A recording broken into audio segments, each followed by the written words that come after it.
Durgapur karate academy black belt परीक्षा में 50 विद्यार्थी सफल हुए। रविवार की शाम दुर्गापुर शहर स्थित एक निजी होटल में दुर्गापुर कराटे एकेडमी की ओर से ब्लैक बेल्ट पुरस्कार वितरण समारोह का आयोजन किया गया। इस कार्यक्रम में कुल 50 कराटे छात्रों ने ब्लैक बेल्ट हासिल किया, जिसे दुर्गापुर कराटे एकेडमी के इतिहास में एक महत्वपूर्ण मील का पत्थर बताया जा रहा है। दुर्गापुर कराटे एकेडमी के मास्टर समीर कुमार मंडल ने कहा कि ये पहली बार है कि दुर्गापुर में इतने बड़े पैमाने पर कराटे ब्लैक बेल्ट परीक्षा आयोजित की गई है। इस परीक्षा में पश्चिम बर्धमान और बीरभूम जिले के विभिन्न क्षेत्रों से बच्चे और किशोर शामिल हुए हैं। साथ ही आइए जानेंगे कि एकेडमी के मास्टर समीर कुमार मंडल ने और क्या जानकारी दी।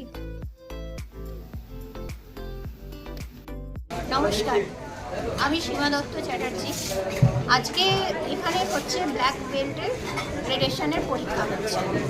মানে আজকে হোয়াইট বেল্ট থেকে শুরু করে একটা একটা স্তর পেরিয়ে কীভাবে ব্ল্যাক বেল্টে পৌঁছে যাওয়া যায়, এখানে বিভিন্ন জায়গা থেকে ছেলেরা বা মেয়েরা এসছেন। এরা এনাদের ব্ল্যাক বেল্টের পরীক্ষা এক্সাম দিচ্ছে।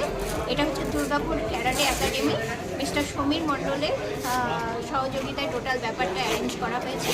এবং সত্যি যে সমস্ত ছেলে বা মেয়েদেরকে দেখলাম, এরা আত্মনির্ভরশীল বলবো না, সেলফ কনফিডেন্স যে জায়গায় পৌঁছিয়েছে, সত্যি খুব ভালো লাগলো এসে এখানে একটা নতুনভাবে কিছু জানা এবং একটা খুব ভালো একটা সন্ধে কাটালাম এখানে এসে। ধন্যবাদ।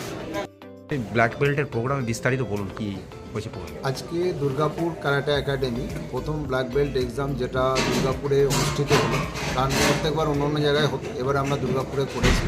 এবং দুর্গাপুর কারাটে একাডেমি আমরা জানি যে পুরো দুর্গাপুর জুড়ে এবং পশ্চিম বর্ধমান ডিস্ট্রিক্ট, বীরভূম ডিস্ট্রিক্টে আমাদের ব্রাঞ্চ আছে। সব জায়গা থেকে বাচ্চারা এসছে। নিয়ার অ্যাবাউট 50 জন আজকে ব্ল্যাক বেল্ট এক্সাম দিল, কারণ এটা 4 ইয়ার্স 5 ইয়ার্স ট্রেনিংয়ের পরে তারপরে এই বেল্টটা তারা অর্জন করে। তো আজকে 50 জন বাচ্চা আমাদের একাডেমি থেকে পরীক্ষা দিল এবং সাকসেসফুলি পাস করেছে। কে ছিল?